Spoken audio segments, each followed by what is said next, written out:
So in front of me I've got BOSE QuietComfort SE. In this video I'll show you how to pair it with BOSE app.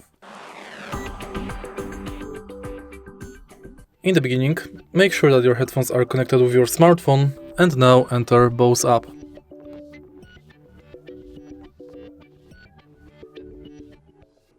Now you can sign in or do it later. Agree to terms. Allow. Now you can turn on push notifications. And now set up new product. Connect.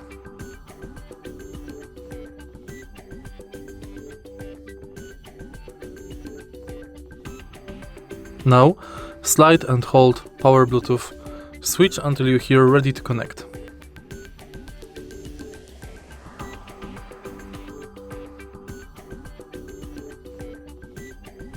Tap pair.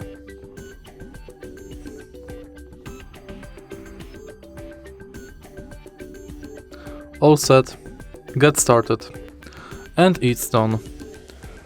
If you find this video helpful, please leave like, comment and subscribe.